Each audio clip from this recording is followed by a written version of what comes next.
নমস্কার, welcome back to our channel সরকারি job update West Bengal YouTube চ্যানেলে তোমাদের প্রত্যেকে স্বাগত। এসএসসি জিডি কনস্টেবল রেজাল্ট বা এসএসসি জিডি কনস্টেবল ফিজিক্যাল কবে থেকে শুরু হতে চলেছে এবং অনেকের মনে একটা প্রশ্ন যে 19 এপ্রিল থেকে তো ভোট শুরু হচ্ছে এবং ভোট গণনার শেষ দিন হচ্ছে 4ই জুন। তো আমাদের যে ফিজিক্যালটা রয়েছে সেটা কি 4ই জুনের পর হবে? সমস্ত কিছু তোমাদের ভিডিওতে বলবো, কারণ ভিডিওটি খুব গুরুত্বপূর্ণ। প্রত্যেকটা কি পয়েন্টস তোমাদের সামনে এই ভিডিও তুলে ধরার চেষ্টা করছি। ভিডিওটি অবশ্যই শেষ পর্যন্ত দেখবে। যদি ভিডিওটি ভালো লেগে থাকে অবশ্যই লাইক করবে, নতুন হয়ে থাকলে চ্যানেলটিকে সাবস্ক্রাইব করে অবশ্যই পাশে থাকার চেষ্টা করবে। চলো, আমি যদি তোমাদের ইন ডিটেলসে এখানে তোমাদের সাথে আলোচনা করি, তাহলে আমি যদি আমার লাস্ট রিক্রুটমেন্টটা একটু দেখে নিই। এসএসসি কনস্টেবল 2022 যেটা নোটিফিকেশন প্রকাশিত হয়েছিল, যেটা এক্সাম হয়েছিল 2023-এ। তো এসএসসি কনস্টেবল 2023-এর লাস্ট ডেট যে ছিল এক্সামে, সেটা হচ্ছে 13ই ফেব্রুয়ারি 2023। এসএসসি কনস্টেবল 2023-এর যে লাস্ট ডেট দেখলাম 13ই ফেব্রুয়ারি। রিটেন রেজাল্ট যেটা দিয়েছিল সেটা হচ্ছে 8ই এপ্রিল 2023। অর্থাৎ 13ই ফেব্রুয়ারি থেকে 8ই এপ্রিল মানে হচ্ছে এদিকে 16 দিন, মার্চ মাস 16, 30, 46, 54, প্রায় 54 থেকে 55 দিনের মাথায় তোমাদের কিন্তু রেজাল্ট প্রকাশিত করেছে। এবং 8ই এপ্রিল 2023-এ যে তোমাদের জিডি কনস্টেবল রিটেন প্রকাশিত হয়েছে রেজাল্ট, তার ঠিক দেখতে পারো 20 থেকে 22 দিন পর তোমাদের কিন্তু ফিজিক্যাল শুরু হয়েছে তোমাদের 1 মে 2023। 8ই এপ্রিল থেকে শুরু করলে এপ্রিল মে 22 তারিখ, 22 থেকে 23 দিনের মাথায় তোমাদের কিন্তু শুরু হয়েছে তোমাদের ফিজিক্যাল, ঠিক আছে।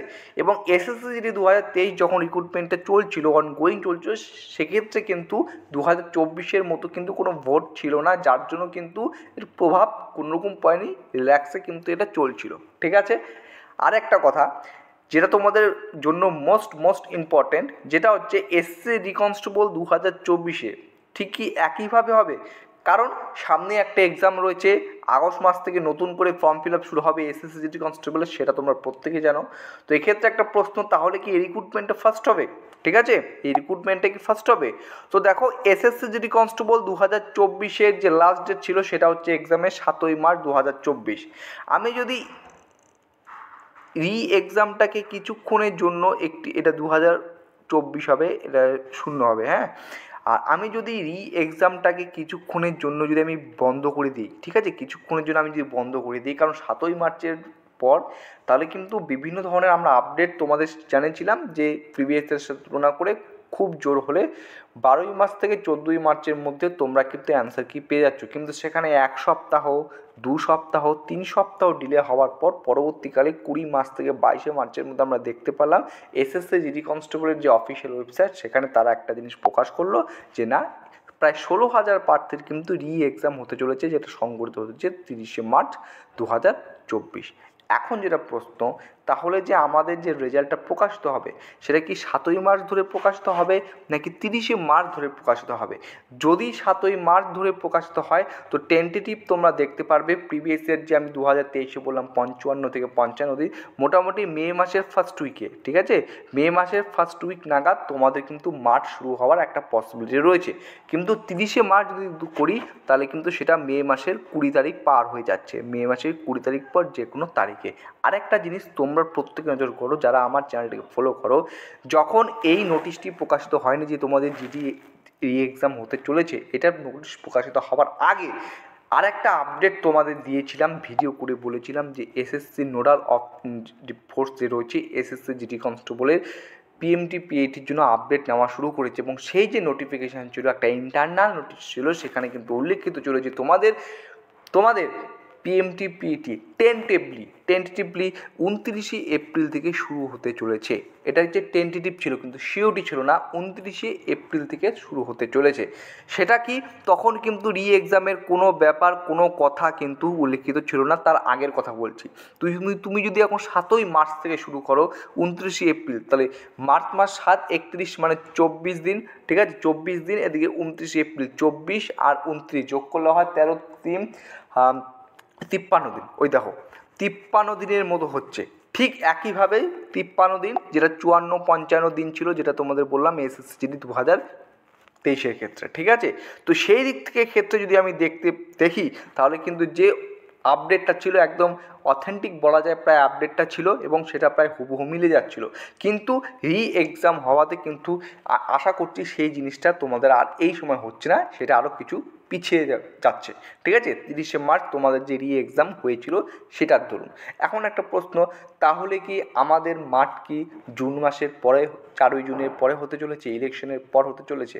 কারণ দেখো, সিএপিএফের প্রচুর কিন্তু এখানে জওয়ানের প্রয়োজন। ঠিক আছে, তোমাদের পিএমটিপিইটির জন্য জওয়ানের প্রয়োজন এবং তোমরা প্রত্যেকেই জানো যে আমাদের দেশে বিভিন্ন প্রান্তে প্রচুর পরিমাণ কিন্তু বাহিনী, সিএপিএফ বাহিনী কিন্তু মোতায়েন হয়েছে। ঠিক আছে, এটা আমাদের মাথায় রাখতে লাগবে। আরেকটা জিনিস কী হয়, অনেকের প্রশ্ন যে এই যে রিক্রুটমেন্ট, যে নির্বাচনের যে আচরণবিধি, তো এটা কি সেক্ষেত্রে এর কোনো প্রভাব কিন্তু এই রিক্রুটমেন্টের উপর পড়বে? তো উত্তর হচ্ছে না, যেহেতু একটা অনগোয়িং রিক্রুটমেন্ট আগের থেকে চলে আসছে, তো এর উপর প্রভাব পড়বে না ঠিকই, কিন্তু সিএপিএফের কি যথেষ্ট ফোর্স কি রয়েছে, এটাও একটা প্রশ্ন কিন্তু আমাদের মনে থেকে যাচ্ছে। ঠিক আছে, তো সেক্ষেত্রে আমি একটা কথা তোমাদের বলে রাখছি, এই সংক্রান্ত একটা আপডেট, তোমরা প্রত্যেকের টেলিগ্রাম চ্যানেলে যুক্ত হয়ে যাও, কারণ সেখানে লেটেস্ট আপডেট সর্বপ্রথম দেওয়া হয়, তারপর তোমাদের সামনে ভিডিও নিয়ে আসা হয়। ঠিক আছে, ডেসক্রিপশন বক্সে লিঙ্ক রয়েছে, সেখানে তোমার প্রত্যেকে যুক্ত হয়ে যায়। 1 নম্বর। 2 নম্বর কথা, সেটা হচ্ছে তোমার লক্ষ্য যদি এসএসসি জিডি কনস্টেবলের চাকরি পাওয়া থাকে, তাহলে আমি তোমাদের একটা কথা বলবো, তুমি রেজাল্টের অপেক্ষা করবে না। দেখো, রেজাল্টের পর যেদিনকেই রেজাল্ট প্রকাশে হোক না কেন, তার মোটামুটি 20 থেকে 25 দিনের পর 20 থেকে 25 দিনের পর তোমাদের মাঠ শুরু হবে, ফিজিক্যাল শুরু হবে। যেটা এসএসসি জিডি তুমি 2023-এর ক্ষেত্রে যদি একটু ভালো করে লক্ষ্য করো, মোটামুটি 22 দিন পর, 8ই এপ্রিলের পর 1 মে, অর্থাৎ মোটামুটি 22 দিন পর তোমাদের মাঠ শুরু হচ্ছে। তো এবারে 20 থেকে 25 দিন পর তোমাদের মাঠ শুরু হবে। তো 20 থেকে 25 দিনের মধ্যে তুমি যদি টার্গেট নিয়ে থাকো না আগে রেজাল্ট প্রকাশিত হোক তারপরে মাঠ করবো, তো সেক্ষেত্রে রিস্কটা তোমার, সম্পূর্ণ রিস্কটা তুমি নিচ্ছ। আমি মনে করবো যাদের নম্বর মোটামুটি ভালোই রয়েছে, ঠিক আছে, আমি তাদের প্রত্যেকেই বলবো তোমরা এখন থেকে তোমাদের কিন্তু ফিজিক্যাল তৈরি করো, নিজের প্র্যাকটিস শুরু করে দাও, রানের প্র্যাকটিস শুরু করে দাও। কারণ বিগত বছরে 2022 তোমরা যদি ভালো করে লক্ষ্য করো, যখন ডিটেল মেডিকেল এক্সামিনেশন কাট আপ যখন প্রকাশিত হয়, সেক্ষেত্রে তোমরা দেখতে পারবে টোটাল যে যতজন প্রার্থীকে শর্টলিস্টেড করা হয়, তার মধ্যে তো ম্যাক্সিমাম তো অ্যাবসেন্ট থাকে, এবং যতজন সেখানে প্রেজেন্ট থাকে তার মধ্যে মোটামুটি 40 থেকে 45% প্রার্থী এই ফিজিক্যালে কিন্তু কেবলমাত্র পাস করতে পারে। ঠিক আছে, খুব বেশি সংখ্যায় পরীক্ষার্থী কিন্তু পাস করতে পারে না। ঠিক আছে, তাই তোমাদের একটাই কথা, তোমাদের আমি এখনও বলছি, আগেও বলে রাখছি, যে তোমাদের একটা কথা বলে রাখছি, তোমরা থেমে থামবে না। ঠিক আছে, তোমরা থেমে থাকবে না, তোমাদের এটা কন্টিনিউ করে রাখা উচিত, যেটা আমি তোমাদের একটা পরামর্শ দিচ্ছি। ঠিক আছে, তোমরা কি অ্যান্সার, তোমরা কবে আমাদের রেজাল্ট প্রকাশিত হয়, তারপর রেজাল্ট প্রকাশিত হওয়ার পর আমরা মাঠ করতে যাব, এই জিনিসটা তোমরা মাথার থেকে সরিয়ে দাও। ঠিক আছে, এখন থেকেই তোমাদের মাঠ প্রস্তুত করা উচিত। আর একটা কথা বলছি, তো এই হিসেবে চললে আমি তোমাদের একটা টেন্টেটিভ ডেট বলছি, যেটা আমার মতামত অনুসারে আমি একটা তোমাদের বলছি, যেটা আমার মনে হচ্ছে। ঠিক আছে, যেটা আমার মনে হচ্ছে, আমি তোমাদের এখন একটা নির্দিষ্ট একটা ডেটের কথা বলবো, কিন্তু অবশ্যই টেলিগ্রামে যুক্ত থাকবে, কারণ আপডেট যদি চেঞ্জ হয়ে থাকে, মুহূর্তে যদি কোনো আপডেট আমরা পেয়ে থাকি, সেটা প্রথমে শেয়ার করব। ভিডিও তো আসবেই, আমি তোমাদের কিন্তু সেটা শেয়ার করে দেবো। ঠিক আছে, আরেকবার বলছি, অ্যান্সার কবে রেজাল্ট প্রকাশিত হবে তার উপর নির্ভর করে তারপর আমি মাঠ শুরু করবো, এটা না করে এখন থেকেই তোমরা মাঠ শুরু করতে পারো। এটাই আমার কাছে একটা লাস্ট কথা।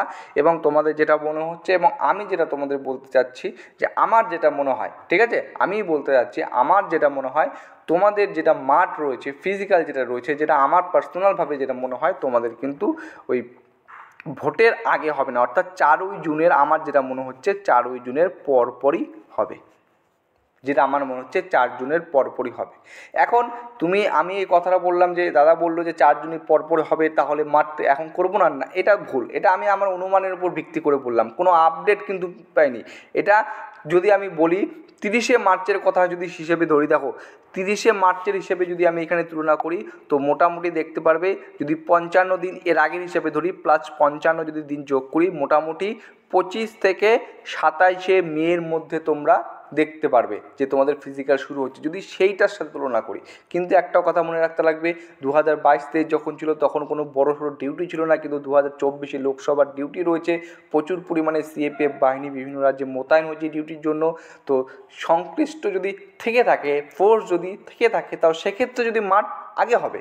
সেক্ষেত্রে নোডাল ফোর্স দ্বারা যদি করা হয় সেক্ষেত্রে আপডেট যদি পেয়ে থাকি তো মাঠটা আগে হবে এবং সেই আপডেটটা পাওয়ার জন্য টেলিগ্রাম চ্যানেল তোমরা যুক্ত হয়ে থাকবে। ঠিক আছে, যদি সেক্ষেত্রে কিছু না হয় তবে অবশ্যই আশা করছি ভোটের পর মাঠ তোমাদের ফিজিক্যালটা সংগঠিত হতে পারে। ঠিক আছে, এইটুকু আপডেট তোমাদের জেনে রেখে দিলাম। তো অবশ্যই টেলিগ্রাম চ্যানেলে তোমরা প্রত্যেকে যুক্ত হও, কারণ লেটেস্ট আপডেট কিন্তু সেখানে আমি তোমাদের দিয়ে রাখছি। ঠিক আছে, তো এই ভিডিও থেকে একটা জিনিসই তোমাদের বলে রাখছি, এবং তোমরা যারা এসএসসি জিডি কনস্টেবলের জন্য লক্ষ্য, যাদের গোল যেটা আমাকে পেতেই হবে, তাদের বলছি তোমরা এখন থেকেই মাঠের প্রিপারেশন শুরু করে দাও, একটা কথা। ঠিক আছে, আর আপডেট অবশ্যই তোমাদের সাথে আমি শেয়ার করব টেলিগ্রাম চ্যানেলে, পাশাপাশি ভিডিও করে পরে। কারণ টেলিগ্রাম চ্যানেল অনেক সময় থেকে থাকি যে সঙ্গে সঙ্গে ভিডিও করা সম্ভব হয়ে ওঠে না, সেই আপডেটটা আমরা কিন্তু টেলিগ্রাম চ্যানেলে আমরা কিন্তু প্রোভাইড করে থাকি। ঠিক আছে, চলো এতটুকুই ভিডিওটি শেষ করছি। সবাই সুস্থ থাকবে, ভালো থাকবে, জয় হিন্দ।